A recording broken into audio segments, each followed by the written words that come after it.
In this video with the AnKing, I'm going to go over all the new changes that were added in Anki 2.1.50. These are huge changes. In fact, this breaks a lot of add-ons, unfortunately, but the changes are really cool. I'll go over all of them throughout this video that are really pertinent for your day-to-day use. Now, there are some major changes. Like I said, things are going to break. I've worked really hard to get all of our add-ons updated, and in fact, we've spent a lot of money updating public add-ons as well in order to make things work. One of those big changes is switching to PyQt6. So PyQt is the software that's basically showing you all of the dialogues, and there's PyQt5 is what Anki has been on, and it's switched to Qt6, which has a lot of benefits, has some drawbacks as well, but one of the biggest drawbacks is that it breaks like 75% of the add-ons out there. So I would actually recommend, this is what you'll see in the download portion. You'll notice that for each system, there are Qt5 and Qt6 versions. I would use the Qt5 version for now. If you're watching this video like 6 months or a year after I make the video, then you might want to consider the Qt6 version. But for now, that's what I would do. And you'll notice there's also an Apple version for the, rather than Intel. Supposedly this one's a lot faster and has better performance, better battery life, things like that. So just be aware of that. There's lots of things now, and it's a lot more things to download and choose from. So now you know what to do. We would love if you subscribe to our YouTube channel here if you find these stuff useful. If you want individualized help, like going through all this stuff, figuring out how to update your add-ons, or get a lot of our beta add-ons. We've got about 10 on there right now. They're really cool. You can sign up for our Patreon. We also have tons of social media channels where we share tips and tricks. I share what version of Anki I'm on, what things are updating, all of that. So lots of helpful things in all these resources for you. Now, there were some platform-specific changes on Windows, Mac, and Linux. Windows 11 or 10 and 11 are now required for this. So if you're using Windows 7 or 8, the highest Anki version you'll ever be able to use is 2.1.49, just as an FYI. For Mac, you need this one, the 10.13.4. Actually, if you want to do the Qt6 version, you need a little bit higher as well. And then for Linux, you need this. You also need to decompress it. And all of these details are in, if you look at the description of this video, I'll link to the actual changelog, and you can find all of this information. It's listed at the top. Big changes to this scheduler. One of the things, and I put a little party emoji here, is that the V1 scheduler is no longer supported. That's because V2 and V3 are doing much better. The version 3 scheduler has a lot of really big perks now. Version 2 is definitely better than version 1 in a lot of ways. I've got videos on both of those. You can check the description below if you want to see past videos we've done on things like this. There's some improvements were made to like truly randomize the cards in the scheduler. I'll show you that in a second. They fixed the weird hard intervals. I'll show you that as well with the learning steps and things like that. And then the fuzz is being applied more evenly now. And there were lots of bug fixes to all of this. In fact, all of the things I'm going to show you, there's tons of bug fixes in this version, which have been really nice. All right, so for the scheduler changes, there was all sorts of stuff made. And you can go up here to the Anki preferences and select whether you want the V3 scheduler or not. You can actually turn it on and off. It's not going to change. You don't have to do like some massive sync or anything like that. But that's where you can start to change that. And there's lots of things that changed in the options with that V3 scheduler. I'll actually come over here. I made this video on how to update to 2.1.45, which includes a lot of details on the V3 scheduler. So if you want to learn more about that, I would highly recommend starting with this video. I also have this video, and I'll link both of these in the description. And this goes all of the updates from 2.1.41. These are kind of the big updates where a lot of things changed. I'll also link to this. This is all of the changes listed in 2.1.50, and you can actually go through all of this if you want to individually. You'll see a lot of this down here really isn't. I kind of parsed through the important things because most of it was a lot of bug fixes, but the big features I'm going to go over. So if you into the options here, here's the kinds of things that were changed in this version. If you scroll down, you can see a lot of the sequencing here and how to make things random was changed, and I'll show you that in just a second. But there's this new feature down here to bury interday learning siblings. The nice thing in these newer versions of Anki is you can just hover over this and you can see exactly what it does. But this is very similar to burying new and reviews. I think it's probably worth keeping on for most people, unless you know for sure that with your use case you don't want it to.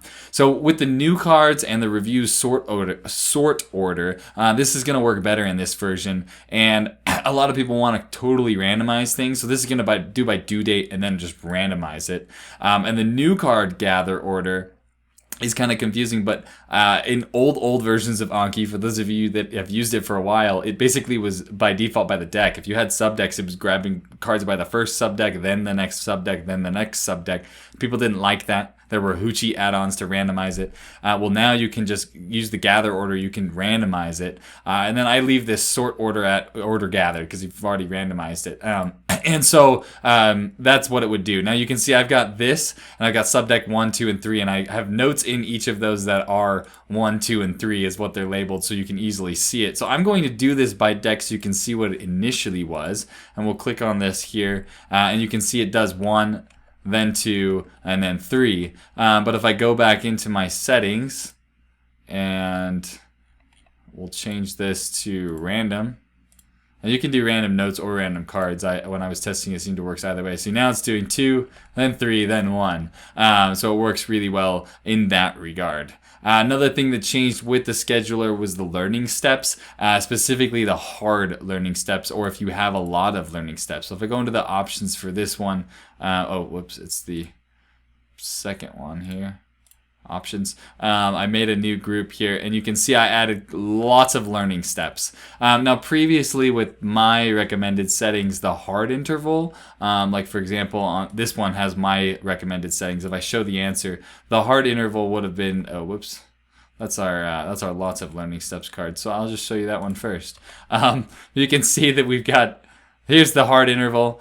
It's kind of splitting between these two. Now if I click good, and it's going to go to another learning step, I have it turned on that I can learn ahead 20 minutes. That's why it's popped right back up.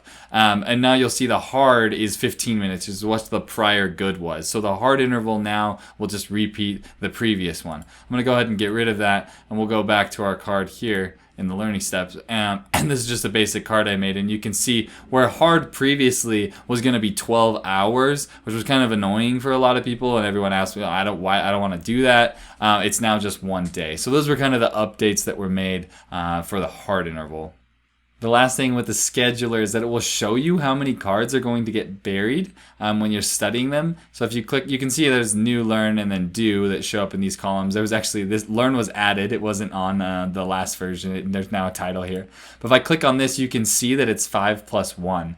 So it's showing me that that plus 1 is a card that is going to get buried because of my settings. And so when you go in here, that's because I have bury new siblings turned on. If I were to turn that off, then I wouldn't necessarily see that anymore. So that's another scheduler change.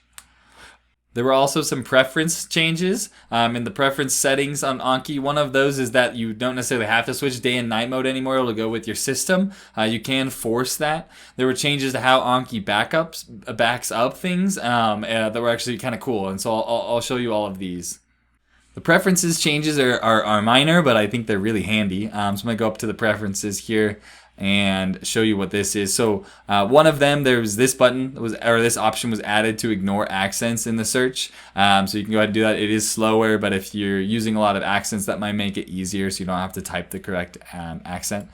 In the scheduling time, let's see, there wasn't anything here. It's under the backups tab is where the big changes were made. And you can see this is where there's now minimum amount of backups, but now it's rather than just keeping 50 backups, you can choose how many daily backups from today do you want to keep, how many from the week, and how many from the month, which makes a really big difference. So you can choose, you can free up your disk space, but you can also keep the right amount of backups. Obviously, the ones that are more recent are going to be a lot more helpful.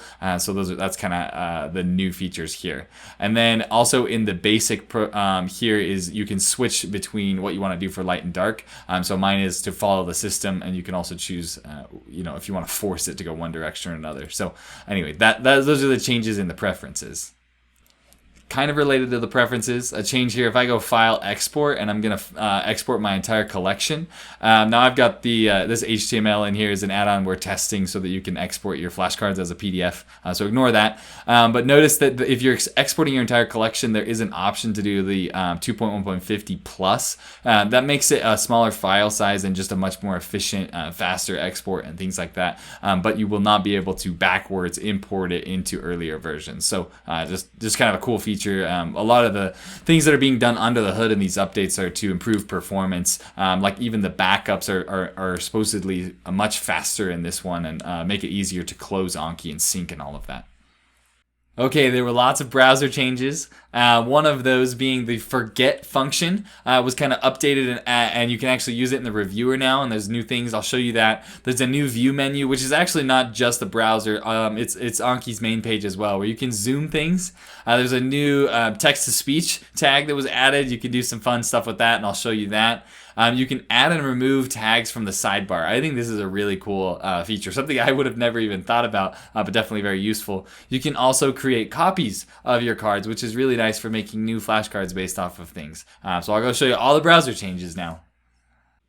All right, in the browser has lots of very exciting changes. One of them is the forget notes function. So if I come up here, oops, cards, forget, it now pops up with some options. So you can actually reset the lapse counts and the repetitions and stuff if you want to, and then restore the original position. Anki will actually remember what its position was in relation to other flashcards that you had, and it will restore that. So those options pop up. I can actually go into the review now if we wanted to review some flashcards, and it will pop up down here, and I could forget the note, a very similar process here. So that was not there on prior versions, which is kind of handy. So that's one thing in the browser that's super handy. Another thing that I think is really handy, we'll go up to view here. Oh, whoops, I gotta go back to the main screen. Like I said, it's not necessarily browser, it happens to everything. View, I can zoom in and zoom out. There used to be an add-on that would do this, and now it's like built in, so I can reset and everything. Really handy. We'll go back to the browser. There's a couple, there's so many great features that were added in here. So if I go to, I'm just gonna pick this deck. Notice that there's just a couple tags on all of these. Now if I select a bunch of these, and I want to add this delete tag, I can right click on that delete tag and add to selected notes. And now you'll see if I click on the note, that tag is there.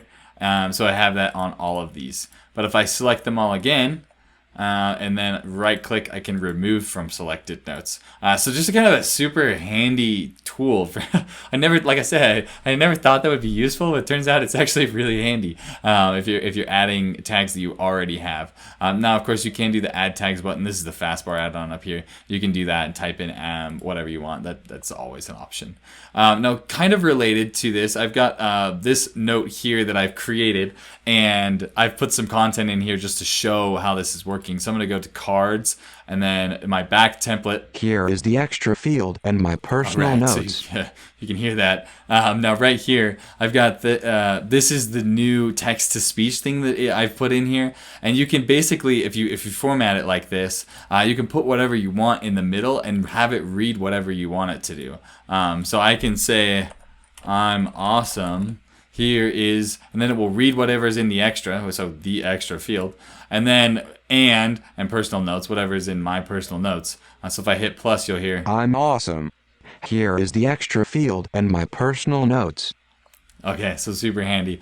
Another browser feature is the create copy. So if I have this flashcard, let's go to my Chinese flashcards. I've got a great flashcard that I love, but I want to copy this and make it a little bit different. I can go up to notes and then create a copy, and it will actually pull that exact same flashcard that I had, just like this, and then I can edit it as I want to do that. It just makes it easier to make those new notes. And then last but not least, one thing that was added was you can search for tags. Now you can always search through tags with the sidebar filter. You can use in here to search for cards with tags and use reject searching with it. Oops, I'll do paste. So this is one that I already made. So there's the reject search right there. And basically what this is doing is it's saying, I want you to find cards with this tag that don't have like just that tag. They don't have the sub tags. So if I hit enter, you'll notice that right here is it just has this tag. That's what I'm looking for with that. So you can reject search with the tags if you're trying to do something crazy. I realize most people are probably not going to be doing that. The editor changes were some of the biggest, in good and bad ways. So major redesign, it looks a lot nicer, and also allows for image resizing, which the add-on that previously did that Arthur made, was working great up until kind of around 2.1.49 it stopped working. Now it's built into Anki, it works really well. I think that was a huge change. Unfortunately, with this huge redesign, basically any add-on that's affecting the editor is going to be broken. And like I said, I've really tried hard to update a lot of these, but just think if an add-on's not working or not showing up in the editor, that's why. It's because there's a lot of new code here. You can see the HTML and what it's actually rendering at the same time now, which is really useful if you like to edit the HTML. I recommend getting into that, at least the simple parts of it, if you like Anki. A live preview for MathJax if you're using that. There's a tooltip on the fields. And then removing formatting, it gets a lot easier. You can actually choose exactly what you want to remove. Makes it a much more useful option. So with that, I'll go show you all the rest of the changes that are included in this version of Anki. The last changes are the editor changes, which are massive. They're really, really exciting. I'll go ahead and show you all of these. Let's go into the browser and I can pull up this note here that I was testing. So you notice the editor looks way, way different. That's true even if I go to the add dialog here. It looks very different. Here's my tags.